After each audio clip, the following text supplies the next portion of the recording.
Roll call.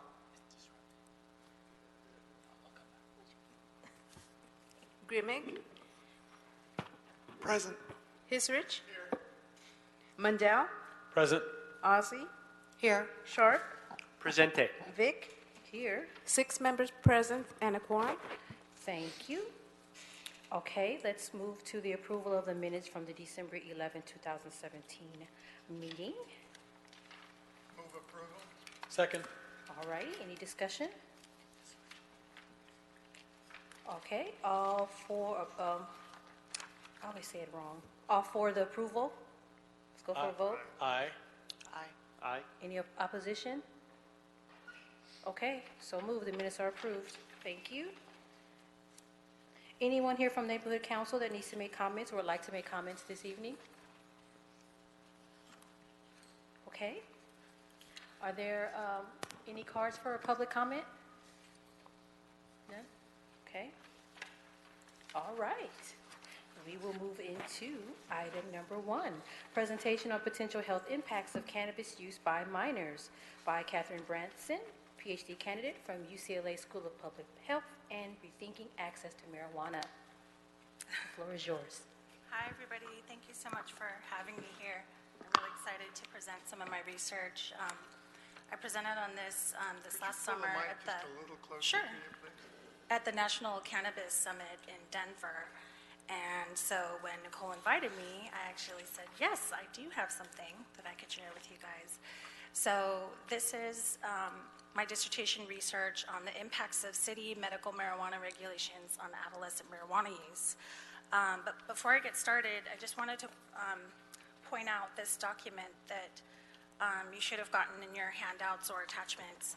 And this document, I helped write and research with the Rethinking Access to Marijuana group, and it has it kind of summarizes a lot of the research and best practices for that cities could use to reduce youth exposure to marijuana use. So this can be a good reference afterwards, and if you have any questions about this document as well, we can talk about that.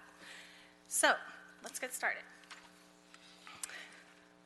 So as all of you know, we've had a really dynamic policy environment for marijuana, particularly in the last 2 or 3 years. But going all the way back, over 20 years to being the first state that legalized medical marijuana in 1996. It's been under a lot of scrutiny, especially now that we have legalized recreational use for adults.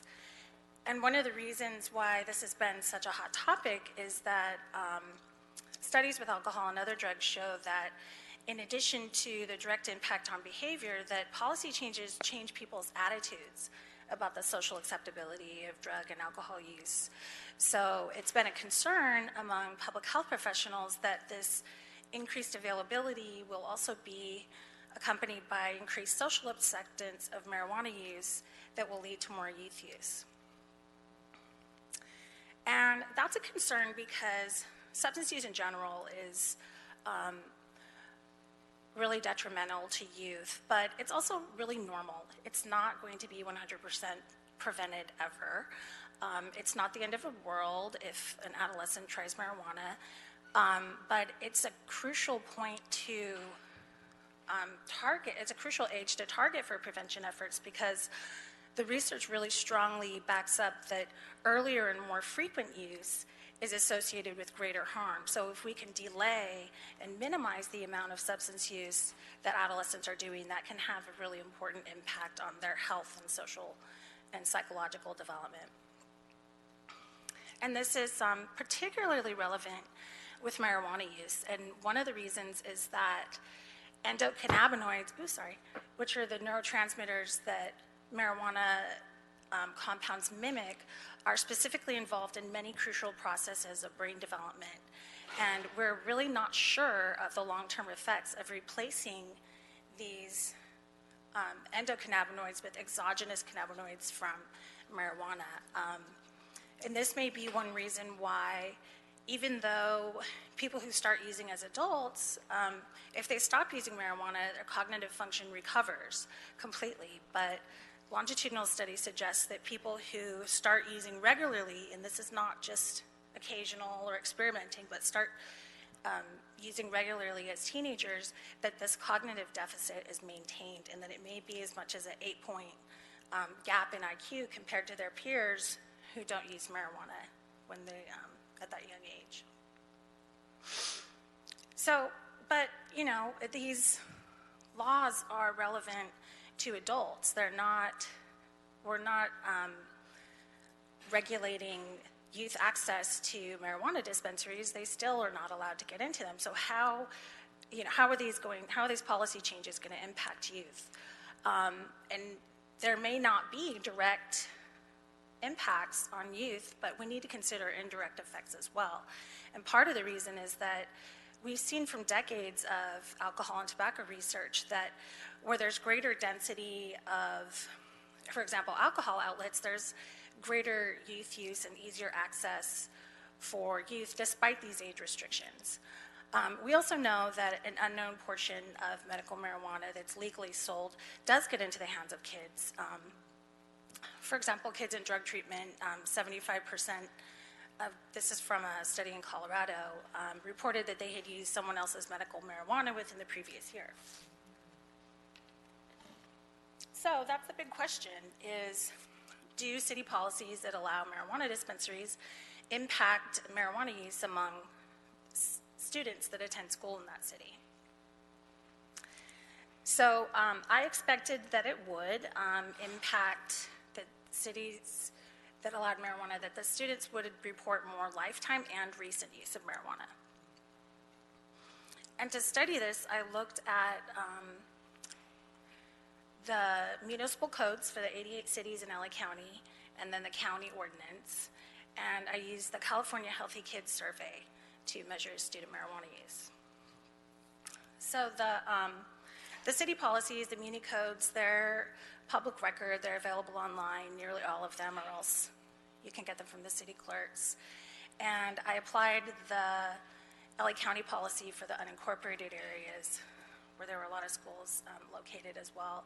And I started tracking this in August of 2014 and have been tracking it ever since. The California Healthy Kids Survey is a self-report anonymous survey that's conducted at public schools throughout California. It's designed to monitor trends in student health behavior, but it's designed to be representative of the district rather than, for example, all the students in California. So I used all of the, I'm going to call it chicks, respondents in LA County from the school, the 2014-2015 school year, and only high school. And after I excluded a little over 1,000 students who had no data for marijuana use and a handful of students who were younger than 13, there was still a very large sample of over 46,000 students. And there were no students in the sample who were older than 18, so I didn't need to exclude them. So the way that the survey asked about marijuana use was during the past days on how many days did you use, but then it gives categories of 1 day, 3 to 9 days, 20 to 30 days. And for this initial analysis, I dichotomized it to just whether or not they had used any marijuana within the previous 30 days. So really the simplest approach just to begin with. And then I did the same for lifetime use. So yes or no, have you ever used marijuana in your lifetime? So the predictor variable is, whether or not the city allows and regulates storefront marijuana dispensaries. And back in 2014 and through the end of the school year in 2015, this included 4 cities in LA County, which was Los Angeles, South El Monte, Malibu, and West Hollywood. But because that included Los Angeles, that's almost 40% of LA County's population, so it's a good chunk of the population here. So I'm going to start with just some descriptive statistics. There were very few kids who were 13 and then, or that shouldn't say 18 and older, it should just say 18. The majority were between 14 and 17 and pretty evenly split. The study population was majority Hispanic and less than 10% of the other racial categories. And this is a greater proportion than the population of LA County, which is about 50% Hispanic, but being younger and also being reflective of kind of the public school population in LA County is what I think might be the reason for that. Oops, sorry, it was just being slow for a second. And then evenly split between male and female.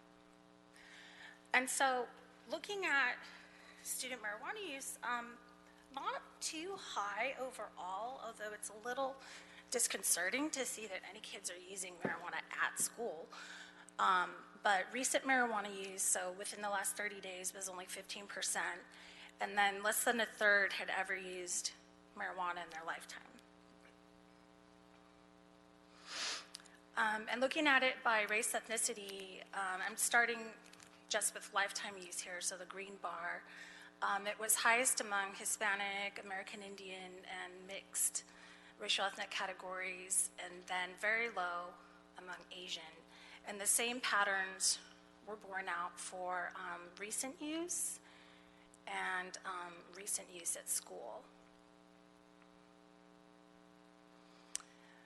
There really was not much difference by gender, higher by a couple percentage points for males compared to females, but the same patterns and really similar amounts. So one of the things that I wanted to look at was this idea of whether students' perceptions of risk and perceiving it easy to get marijuana, whether that was influential on their marijuana use. And yes, it was. So what's interesting, though, is that such a high percentage of kids did perceive risk of occasional and weekly use. And as a substance abuse researcher, I would be, really much more concerned about weekly use than occasional use. I probably would have weighted occasional use lower than these kids did, but it's about the same between occasional use and weekly use, and their perceptions of risk are there. So they are getting some prevention messages, I imagine, or they have some awareness of the harm that this could be doing to their health and mental development.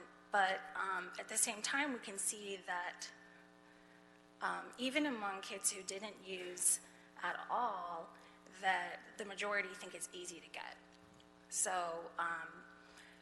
those who were recent users, of course, they would find it easier to get. So no surprise in the difference there. But I think the takeaway is that, these kids do not think it's that much of a challenge to get marijuana. So before I started this whole analysis, I wanted to make sure that there was a relationship between city policies allowing dispensaries and whether or not students had used marijuana. So there was, if you look at the blue bar, that's recent use. So in cities that allowed dispensaries, it was 16% compared to 15% in cities that don't. And because this is such a large sample for just the bivariate analysis, this was statistically significant. But if you look, it's a very, very small substantive difference. So there's really not a lot of difference between cities that allowed and didn't in recent use. But you can see in the red bar that there is a greater difference between with lifetime use. So this encouraged me to go on with the study and look at it in more detail. So I took out a lot of analyses. I did a whole mediation analysis that I'm not going to present all the statistics on, but some of the things that I looked at was this idea of, I saw that city policies do affect whether or not a student used marijuana in the last month and lifetime. And my theory was that one of the ways that that relationship existed was that city policies, if students lived in a city or went to school in a city that allowed marijuana, then they would perceive it to be less risky because it's legal. And that it would also increase their perceptions of the accessibility of marijuana, whether that was actually true or not. So I did a whole mediation analysis, which I'm not going to present, but basically, I found that there was, once I did a multi-level analysis that that accounted for clustering in schools, which I'll explain a little bit more in a second, the relationship between recent use was no longer statistically significant, but there was still a statistically significant relationship with lifetime use. So the hypothesized focal relationship between the city allowing dispensaries and the likelihood of marijuana use was only held up for lifetime marijuana use. There was absolutely no relationship between city policy and students' perceptions. Students' perceptions are influential of their perceptions of how easy it is to get, are influential in their marijuana use behaviors, but they're not affected at all by whether or not their city allows dispensaries.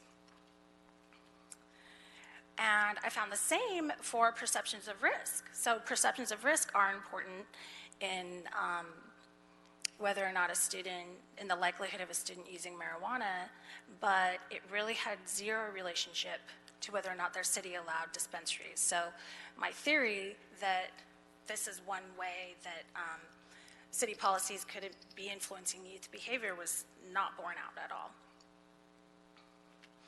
So the way that I needed to look at this, because these are students clustered in schools and the survey is administered by these, by school, is I needed to do a multi-level logistic regression. So this is just a statistical technique that accounts for the students being clustered in schools. That's boring. Okay, so in the final regression model, I looked at lifetime marijuana use because we'd found that that was the remaining statistically significant relationship. And I wanted to construct a regression model so that we could look at the relative contribution of these factors, like students' perceptions of risk and availability, and the school norm for marijuana use, and their demographic characteristics, and how those all work together to impact their likelihood of ever having used marijuana in their life. So the way to start that off is that I ran first an empty model, which means that this just looks at the association of which school a student attends on their likelihood of lifetime marijuana use. And where the highlight is there, that shows that there was a statistically significant relationship, which means that it was important to run this as a multi-level analysis and account for the clustering in schools. And on calculating the interclass correlation coefficient, what this means is that about 7% of the variability in students' marijuana use was accounted for by what school they went to. So that doesn't substantively seem like a lot, but it actually is important. So then, looking at the focal relationship of, this is an odds ratio of the odds of whether the student had ever used marijuana if their city allowed dispensaries. So odds ratios, if they're greater than 1, then it's more likely. An easy way to see whether or not they're statistically significant is if you look at the confidence limits and if they don't include 1. So if the confidence limits was like 0.96 to 1.6, you would know that it wasn't statistically significant, because 1 means there's no relationship. Values less than 1 will mean that that factor is less likely to be associated with the outcome. So we saw that the focal relationship was significant, but when I included the effects of these perceptions that we knew were influential, you can see that perceiving access as easy is a really high odds ratio.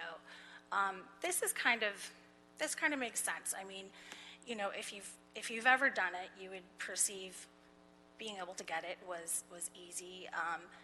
Or even if you haven't ever done it, if you think it's easy to get, you'd be more likely to do it in the future. So this is kind of a no-brainer that this would be strongly associated, but I thought if you look at the odds ratio for whether they perceived any risk from occasional use, you can see that it's lower than 1, which means that that was associated with lower odds of marijuana use. So these perceptions are important to these kids' behaviors. But we also need to account for and control for demographic characteristics that we know are associated with marijuana use. So I used non-Hispanic as the reference category for this study because the majority of the population was Hispanic and because the other categories were all over the place. You know, there was Asian and mixed and Native American, and those were like the lowest and the highest rates of use. So being Hispanic had greater odds of lifetime marijuana use, as did each year of age. So with each year older that they got, the odds of lifetime marijuana use were 1.278. And being male was slightly higher odds, but still statistically significant. So then, you know, we knew that school was important from our initial analyses, and so when I included a school level predictor, and how I calculated this was whether the school, the proportion of students who reported lifetime marijuana use, if the school was above the 75th percentile in that, which was about 35% of students, then I flagged them as being a high marijuana use school. So kids who attended a school that was a high marijuana use school, this, other than the perception of easy access, was the most influential predictor of higher odds of lifetime use. So you can see that this school norm really is an important factor in their use. More so than whether they live in a city that allows dispensaries. So what I think this means is that, and this is encouraging because experimenting with or occasionally using marijuana carries much lower risk of health harms than using, and developmental harms than using monthly or more frequently. And what this may be telling us is that there may not be much difference in a student's ability to get marijuana frequently or reliably between cities that allow dispensaries and cities that don't. So this would kind of fit with what we know, what the research has shown about how adolescents get marijuana, which is through social sources and through the black market. But because there was a statistically significant relationship for lifetime use, I think that means that it may be more likely, if you live in a city that allows dispensaries, for you to come across it in an opportunistic sense. So, you know, you may not be more likely to have a reliable hookup, but it may just cross your path more often. And that would make sense if it's like filtering down through your cousin's older brother or things like that. So, I had some more to say about, okay. So the findings about perceived risk, that these were really not based in whether or not your city allowed dispensaries. I think that, you know, this is reflective of just larger social trends where, you know, we have years of changing attitudes toward marijuana use in our society, and in all of these states legalizing medical and recreational use. Like, this just seems to be, you know, your city's policy seems to be kind of small potatoes compared to that, is my theory about why we didn't see that relationship. But I do think that we need more research on what students' perceptions of risk are based on. You know, are they getting good prevention programs in school? Are they basing this on personal experience, you know, what they're hearing in the media? we know it's not city policies, but we don't know that much about what their perceptions of risk are based in. So it's really interesting that whether or not the city had dispensaries had no relationship with the students' perceptions of accessibility. And this is consistent with where they usually get it, but it really is in contrast with research, showing that where access is easier for adults, that it's easier for kids. But I think that this really speaks to the fact that compliance may be a lot better for dispensaries than it is for alcohol and tobacco. I do know of a community agency that did decoy buys on the west side and did not once, out of visiting several dispensaries and having someone who looked young and didn't have an ID, that the person wasn't sold to even once. So it seems as if the compliance might be quite good, and that young people are not able to get marijuana directly from dispensaries.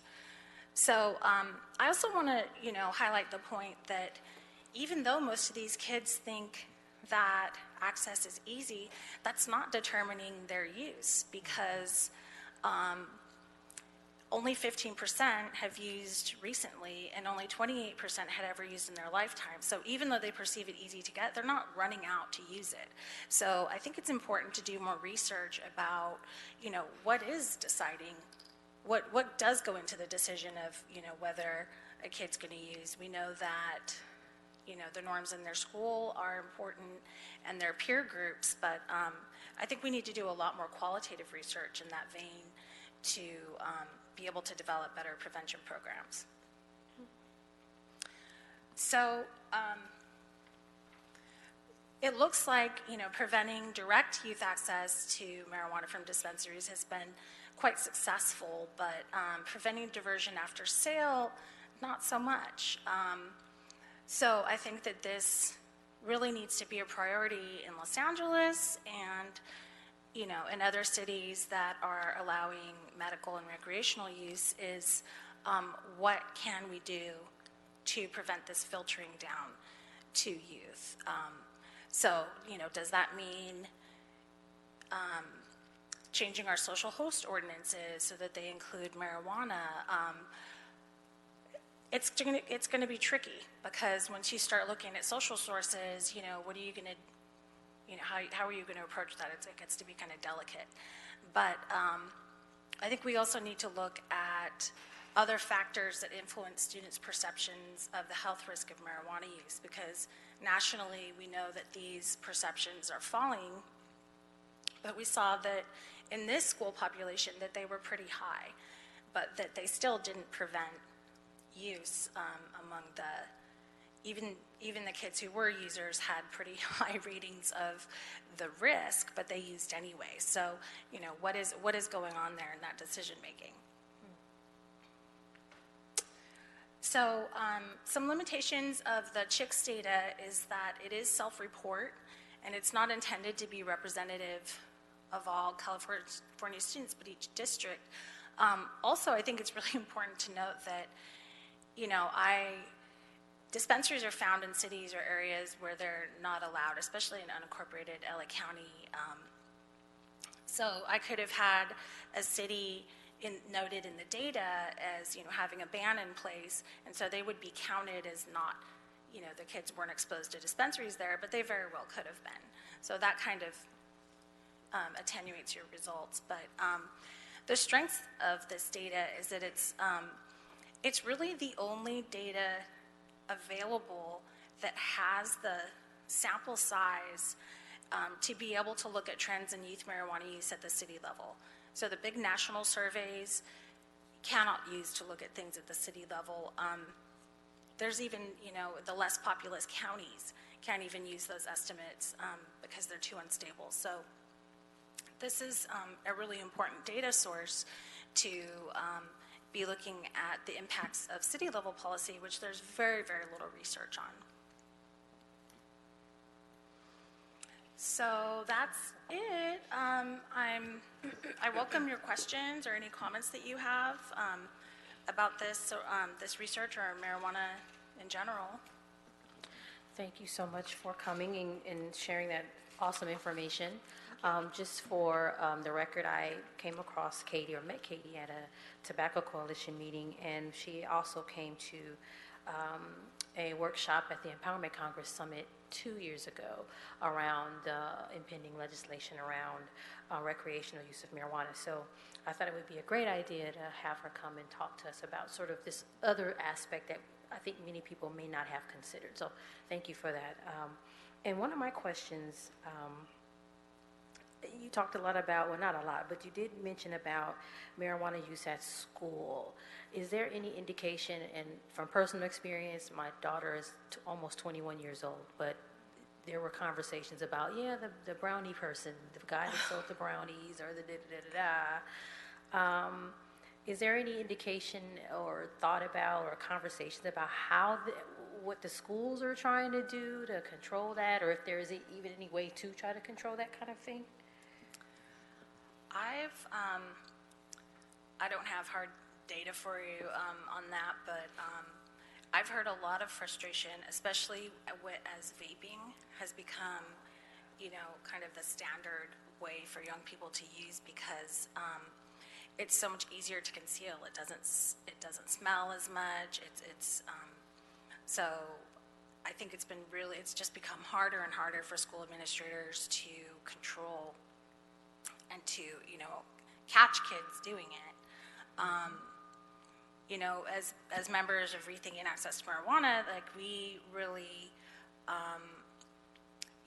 advocated for not, expelling or suspending kids who are caught using, but that, that there be education and, treatment options for them if they are willing to. But it's definitely a problem, and it's you really can't learn properly when you're high. So it's really concerning that kids are using it at school. Like I said, it's not the end of the world if they use, but it's just the worst possible time. That's when you're really supposed to be paying attention, and your brain it's not that it's not working, it's just not working in the same way.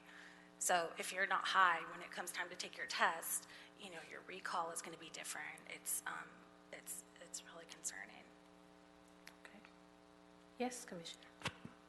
Thank you for your presentation. It appeared, and I'm not that good with the statistics, but that one of the influencing factors in the regression was the perceived ease of access to it. Now, that was done in the context of medical marijuana. Now that veneer of reason is being removed to be recreational use, do you think that seems to me that the perception of ease of access would increase in a sense? I don't know if you're planning on doing this again or gathering these data and doing something, but it seemed to me that might be just a bit more of a everybody's doing it and everybody can get it type thing. I completely agree, and I have since applied for and paid for and gotten the 15 and 16 school year data and the 16 and 17 school year data. So that doesn't encompass, what's happening this year where the actual retail outlets are opening up, but it does encompass, where marijuana was legalized for adult use.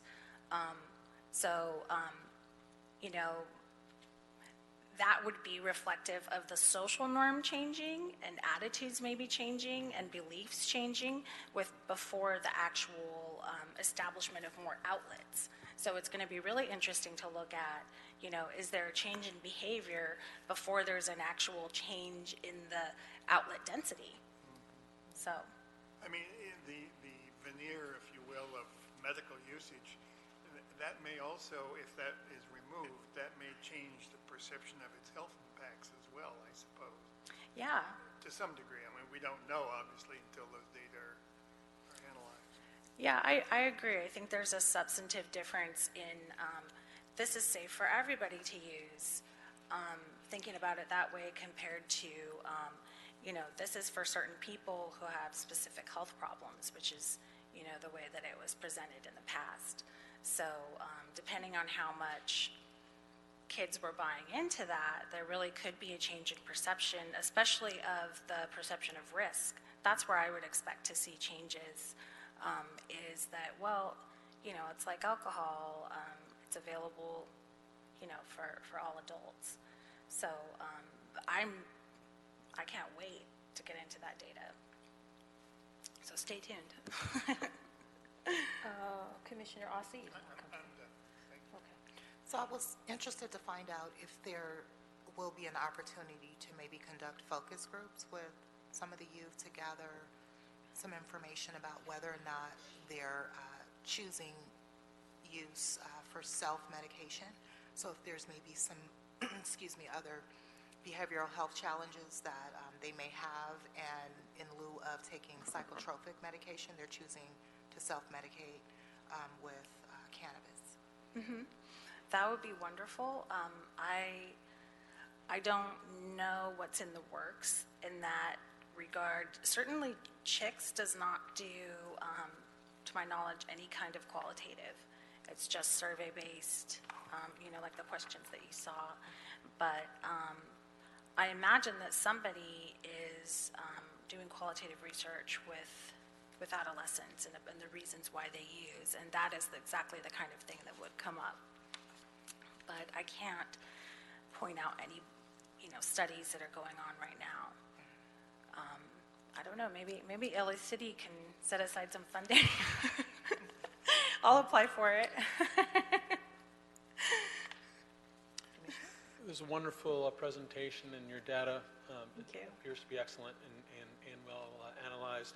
I have actually a lot of questions. One is, it didn't appear as if you looked at socioeconomic data. Does your Chicks analysis include that per school so that you could look, because that potentially would be something that would impact this both with resources. If kids had more access to cash, they would potentially be able to buy more. So that would potentially have an impact. So firstly, is that something that you have looked at or could look at? There isn't a lot to go on in the Chicks data set. There's, I think, like parents' level of education. There isn't it would be really useful if they had included the variable whether or not the student got free or reduced price lunch, which researchers often use as a measure of someone being low income. But as far as socioeconomic status being predictive of marijuana use, it tends to be higher among white and middle class people, middle class and up, than it does among lower socioeconomic status people. So it's not like the number one predictor of marijuana use, but I did wish that there was more to go on there. There was parents' level of education, which when I looked at it didn't have much of a significant effect. How about parent attitude? Is it some way of measuring that? They did not have that. Yeah. The other thing is interesting because clearly it's somewhat biased by the data set, which is public schools. And is there a way to collect similar data, or is there some other body that's collecting data with independent and parochial schools? Yes, the YRBS, what does that stand for? Youth Risk Behavior Survey is national, and it does include more private school. It does sample more extensively in private schools. So I do want to compare the marijuana use rates with that. YRBS, because it is one of these big national surveys, they don't sample at the level where you could look at it by city. So it wasn't useful for my research question, but it is relevant to see, what is, this sample is skewed toward public schools. What is that? What kind of difference does that make compared to national survey that includes more private schools? And I haven't had a chance to look at that yet, but It wouldn't be that difficult if you had an online ability to go out to the independent and parochial schools, and you could not necessarily look at all of LA County per se, but you could look at, say, the west side of Los Angeles, just because it's closer to UCLA. There aren't that many middle and high schools in that area, that you could easily reach out to each of those schools and see if the students would be willing to go online and confidentially answer the same questions that you would with your chicks data. It would be interesting to kind of look at that, because you'd then be selecting for a population that either had economic resources, or even if there were scholarship students, were hanging out with, because you obviously had some schools being a higher use than other schools. yeah. The other question that I had was, you didn't mention, which is interesting, Santa Monica. So Santa Monica City does not allow? At the time, they didn't. And so, yeah, they had, I think, by the end of, between 2015 and 2016, had voted to allow one dispensary, but it hadn't licensed that dispensary and allowed it to open up yet. So it wasn't counted in the four cities that allowed it at that time. So it would be interesting to see if there was any data about individual localities. Some communities might be more liberal to their outlook to use of marijuana than others. Malibu or Santa Monica just potentially could be cities like that, where another city might be much more conservative, say San Marino or Pasadena. I don't know. There might be data on that. It would be interesting to look to see if that had an impact. Yeah, I would love to see, some data source on that. There's so few of these. There's so little that's available on a city level.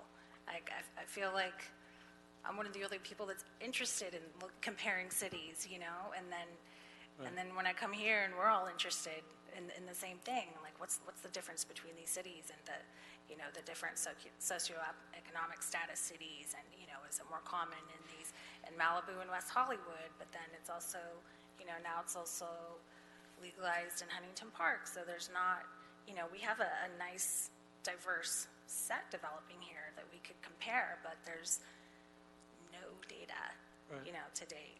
There's data that shows that parental outlook and impression has an impact on kids. So parents who are more liberal potentially have higher use in their kids.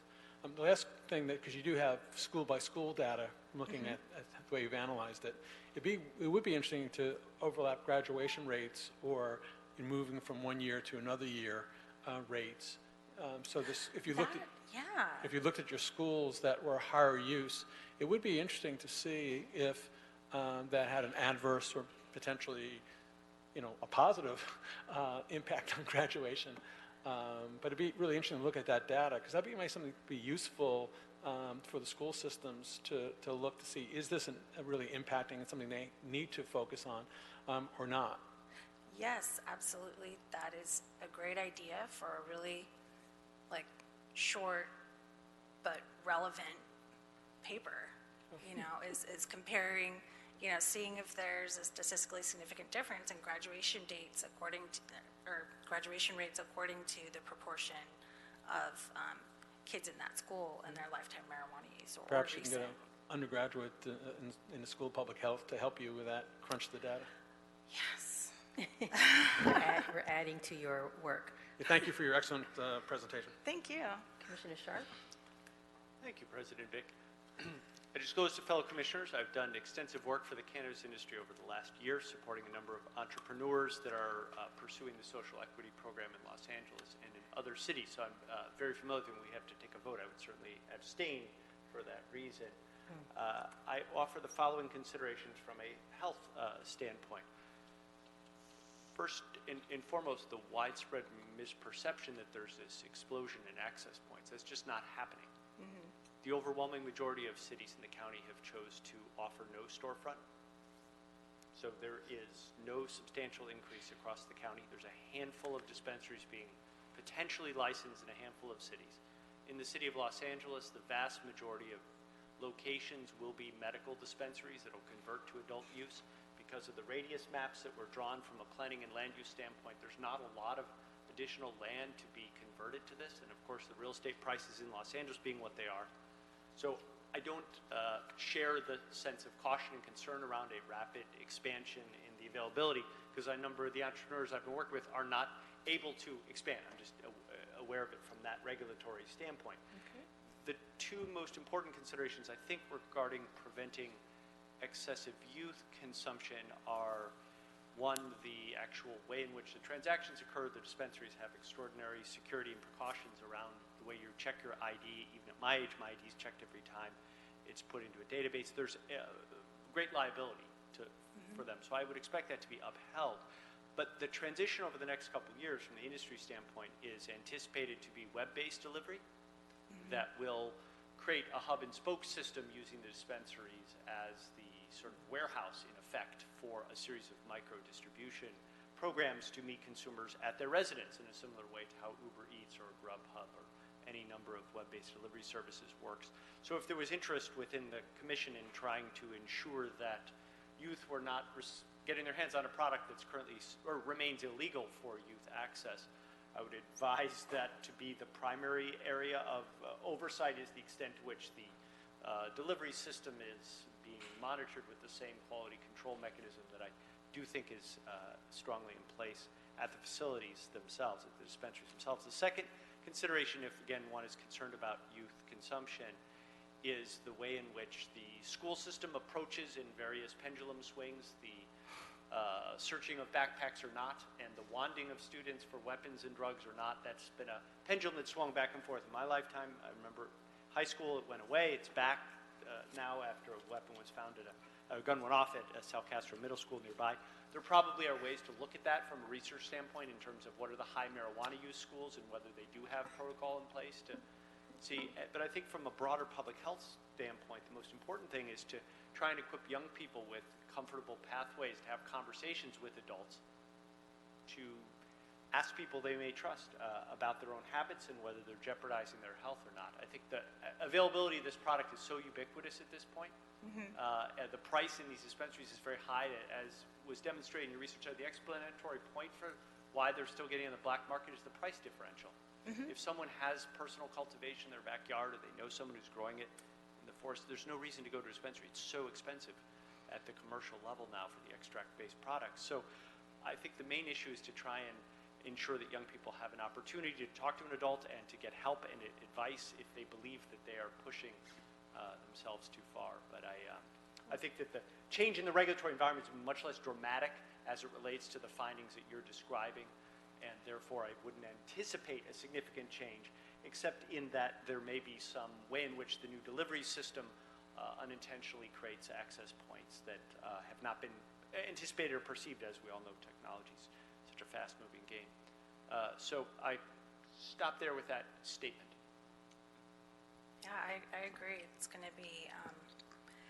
to be really difficult to enforce, but also less visible, more convenient for patients and adult consumers. So there's always pros and cons to it, but I think it's going to be,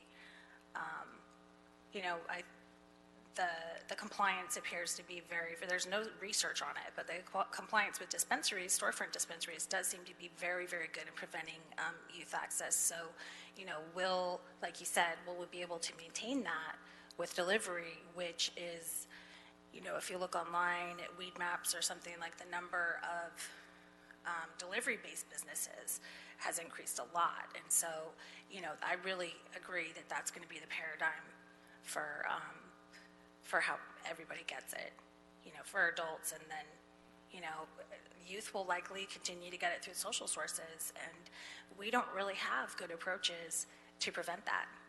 So I think, we need to start thinking about that and maybe do education with adults. Like, it's not that harmful for adults, so, they don't think it's that harmful for youth. But as I got into this research and I did the SAMHSA Prevention Fellowship at the Substance Abuse Prevention and Control Branch, I was telling Dr. Mandel that for 2 years I honestly think it was every single article on marijuana health and policy research. Like, it felt like it for sure. And was really struck by, how important it is to delay and minimize youth use until an older age. And so, what we really need to think of some new approaches, because it's out there and it doesn't mean all the kids use it. It doesn't mean there's an explosion, because it's always been out there. But we haven't put our prevention resources towards the way that kids are getting it, which is from their cousin, from their older brother's girlfriend, things like that. So, I think that we need some new approaches, and that delivery and social sources are really going to be important points to keep working on. Commissioner Hisarich? I just had one, since you've been in the literature so much, you highlighted I guess you could say, some of the impacts on the cognitive. Has there been much research on its impact on the respiratory system? Yes, so one encouraging thing is that vaping does not seem to be as harmful. Just smoke is carcinogenic, in general. Right. And we don't have much research on vaping. Some of the processes that are used to create concentrates are, using butane and other like volatile chemicals. So those can be dangerous if not properly controlled. But the end product, same as with vaping nicotine, e-cigarettes, we just don't know that much about it. But as far as marijuana smoke, like burning flowers, compared to tobacco smoke, there's a lot of the same heavy metals. It's higher in some carcinogenic compounds and lower in others, but it's not safe for your lungs. People don't smoke, all day like a chain smoker does, unless people are smoking flowers altogether. But inhaling smoke, bad for you, carcinogenic. So that is an issue that I think is really relevant to you all as advisors of city policy, is that the secondhand smoke issue. So, multi-unit housing, whose rights apply? When you have a tenant who has a legal right to use marijuana in his apartment, and then the other tenant next door, do they have a right to not be exposed to secondhand smoke? So, it's really creating some thorny issues that a lot of work in tobacco, has gone before. But it's hard to say like where the laws and the policy apply there. Evolving. The laws. Yeah, it's evolving, exactly. They're still evolving on tobacco smoke and alcohol as well, so. Yeah, absolutely. But it does raise interesting issues. Thank you. Okay, do we have any public comment? I don't have any cards for item 1. No? Okay. Thank you Thank you for being here. It's been a pleasure. Thank you for coming. Thank you. Great to meet you all. Okay. Moving on to item number 2, discussion and/or action on the Los Angeles City Health Commission budget request for 2018-2019. Matt, is that your? Uh-oh. That's you. You're looking to me? Yes. Greetings, commissioners. That's a great topic. That was fun. I request, wait a second. Lights out? Time to go? No, it was slide set. done? No, it was the slides that went off. Oh, it's the slides. Oh. Okay. Business continues as intended. The Health Commission budget, that's our brief subject and or potential action here. I think we put this on the agenda to A, get some information up and out, and then B, to see if there's any agreement about what we might communicate to city leaders who are formulating the 2018-19 budget this winter. The information I was able to acquire from page 117 of the city's white book, the giant budget book, is that the Health Commission is currently supported by $110,000 in the city budget, $8,000 of which is funded in part through what's called the Health Commission Trust Fund, which AIDS Healthcare Foundation contributed to many years ago and has been spent down. So that would have been exhausted several months ago. The remainder of that is the $110,000 city general fund, supports our fabulous commission executive assistant and the clerical support needed for these meetings to go forward. And so, wanted to pause and stop. It's taken us a little while to figure that out, so I wanted to put that information out there. There is a budget line item. The city general fund pays most of it, and let me pause there. Are there any questions about that? And then I want to transition into the question of what to do in 18-19, if anything. Okay. The opportunity, I guess, that I would like us to consider creating is to request city support for program analysis work. Program analyst, I think referred to in city budget speak as management analyst, to help dig into many of these subject areas that have come up and or that are on a very long list that President Vick has of topics that folks have wanted additional support and work on, and to see whether there's interest in the group in requesting the budgetary authority for a position to be made available to have that function, which is possibly something that could be housed at the city administrative officer, CAO, or city chief legislative analyst, CLA, that provide different analytic services and functions to different city commissions, city council committees, city departments, and to, acknowledge, as we discussed many months ago during our retreat and other settings, that the underlying ordinance that sets up Health Commission assigns us a great number of responsibilities that we've not acted on due to the widespread agreement that as volunteers we're incapable of the degree of fact-finding and analysis that would be required to formulate, for example, a comprehensive look at the gaps in hospital bed access, for example, is one subject area. A number of other subject areas would require a similar degree of staff time, and the advice I got from different people I asked about it is that we might consider requesting authority for a management analyst position to be funded in the 18-19 budget to support the work of this august body. I pause. Commissioners? I agree.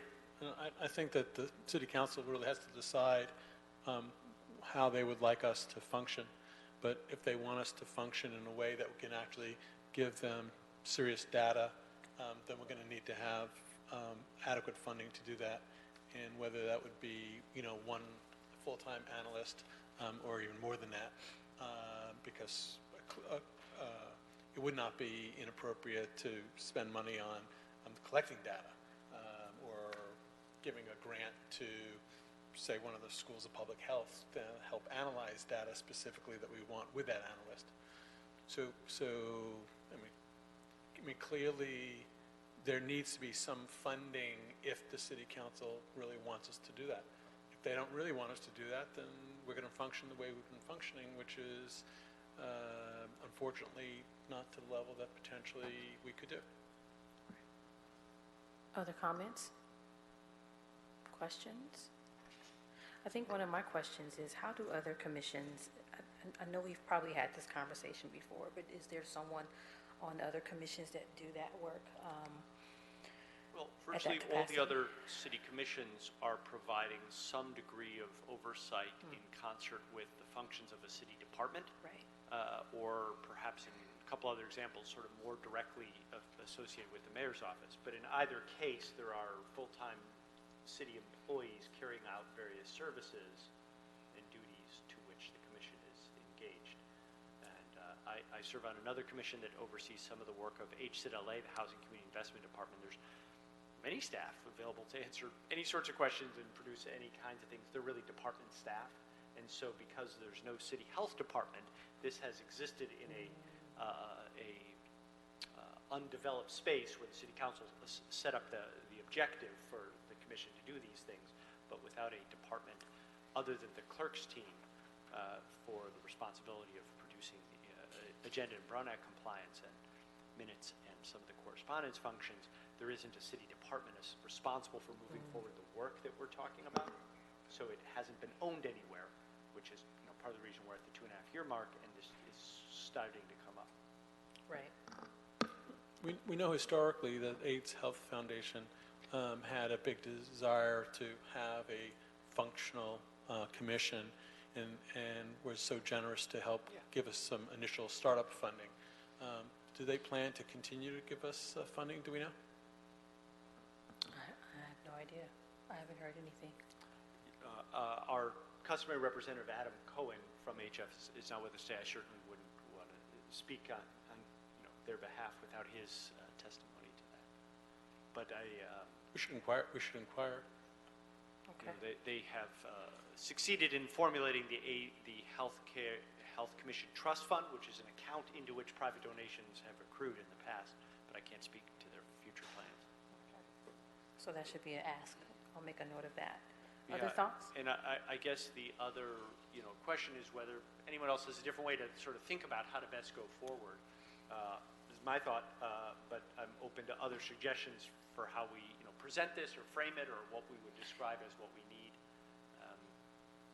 Yeah, I think that's my question. So who do we speak to? How do we, is there a formal request that needs to go to someone and who that person Well, Health is? Commission is currently within the city clerk's department, is sort of how the departmental budget stuff works forward, and obviously for a position to be created there or somewhere else would require some degree of coordination with the city administrative officer and or others. Okay. To determine what's the right position classification. I said management analyst. Maybe there's another more appropriate internal label for that position. I believe we have a... Oh.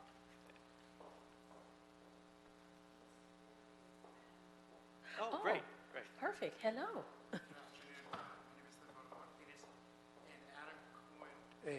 AHF representative is not here today. So what I'll do, I'll relay the message to him, and then he can get back to you, see if AHF can continue funding, helping funding this commission. Perfect. Thank you so much. Thank you. Okay. So I guess if there's not further comment, I'd love to see if we can come up with some motion that Yes. directs some series of activities to begin, recognizing that we may not have the details perfectly straightened out today. I think the first action is really to empower our commission president to be engaged with a variety of city departments and leaders in communicating the budget requests. And I think that's the most important thing, is you're given the direction from all of us to be Yes. in contact with a few different parties. My assumption is that it would start by working through Candy, who's been our primary liaison, to determine who in clerk's office would need to know that we're interested in this request. And then determine whether there's other city departments that would need to hear about it. Okay. In order for the city budget, John, correct me if Commissioner Hicks, correct me if I'm wrong, April 1st is usually when the mayor's office presents the budget to the city council budget committee, which is chaired by Mr. Krikorian, who had appointed Commissioner Hisserick. Is that about the right timetable? So we're sort of in a 6-week window where this Okay. needs to either happen or it becomes a harder thing to do once the budget blueprint is out, right? Okay. And you'll be enthusiastically assisting us, Commissioner Hisserick, in moving this forward. If Commissioner President Vick is summoned to something downtown, you'll be of help in some way? Por favor? Commissioner Hisserick, we're hoping you can help an inch or two on this process of getting the right conversation going with folks in Councilmember Krikorian and or other offices. I was actually up there before the meeting and talked to them a bit about it, so we'll pursue that. Thanks. Perfect. Okay. So do we need a motion? So I move that the Health Commission request budgetary appropriation of city general fund dollars, I think would be the way to say it, for the 2018-19 budget year for position authority to support the work of the commission. I think is the best way to word it. I believe it's a management analyst, but I'm not sure if we need that in the motion at this point. Do you want to put a range of dollar amount? Well, it was 110 for a position here, so we certainly start with one position for program analyst work. I'm not sure if we should identify the budget range because I don't know that I have that in my head. Just make it what that, if you made it broad, 250 to 400. Okay. Let the bidding start. Do I have a second? A second. All right. All in favor? Well, you have to ask Oh, I'm sorry, wait. Discussion? I'm sorry, I forgot that part. Discussion? Any questions, comments? Can you just repeat the motion again, please? Oh, boy. Candy. Somebody's taking notes over there. It makes it tricky to have things slip in here, doesn't it? I think the motion is that the Health Commission would like to request funding in the range of $250,000 to $400,000 for positions to support the work of the Health Commission in 2018-19. If I could just say position or positions. Yeah, right. To clarify. Okay, and we had a motion and a second. I second it. There was no discussion. Any questions, comments? All in favor? Aye. Any opposition? Any abstentions? Okay, we have a unanimous. motion. Awesome, thank you. So we'll get to Thank work you. on that. Thank you very much. Item number 3, items for future I have discussion. to ask if there's any. Oh, I don't Public. have any comment cards. And I would Good, have had to there do you that beforehand for the vote. Item number 3, items for future discussion. Any thoughts on, I still have the list from our December meeting. Sobering centers came up. We still have some concern about the closures of hospitals in response to state legislation. I did get an email back from someone from the Hospital Association, so we can try to work on that. Emergency psychiatric centers came up, and then also getting an update from Department of Planning for Healthy LA. Are there any other items for future discussion? I think we should, several years ago, we had an excellent presentation on the EMS and the paramedic runs. It might be time to have another one of those to see if there's any trend differences and see if there's any needs of the LAFD and/or the paramedics. Okay. Dr. Mark Eckert. Yes. And then, They, if I may, on that, they have implemented a couple of things now that are getting along further. The program with a nurse practitioner and transport to sobering centers involving social work. So it might be useful to have an update on that because I'm aware that they have made those steps. Okay. Great. Okay. the other thing is that we should probably discuss again is the lack of involvement of commissioners from several of the council seats or districts, and if there's anything we can do to increase the numbers of active commissioners. Very close Perfect. to not quorum. Perfect. Okay. Any other thoughts? Yes? So I think I'd like to hear a presentation on our STD rates within the city and the lack of availability of STD testing in the field. We do have HIV testing, but there's not a large majority of organizations that provide STD testing on mobile units, and so I'd like to get some information and someone to present on that. Okay. Any other suggestions? Okay. I have so much writing on my paper. Okay, so if there's no other discussion or questions or concerns, I have no comment cards for item number 3. We are adjourned. You have to ask for both for adjournment. Do I? Okay. All in favor for adjournment? Aye. Any opposition? Any abstentions? Okay, we're adjourned. Thank you.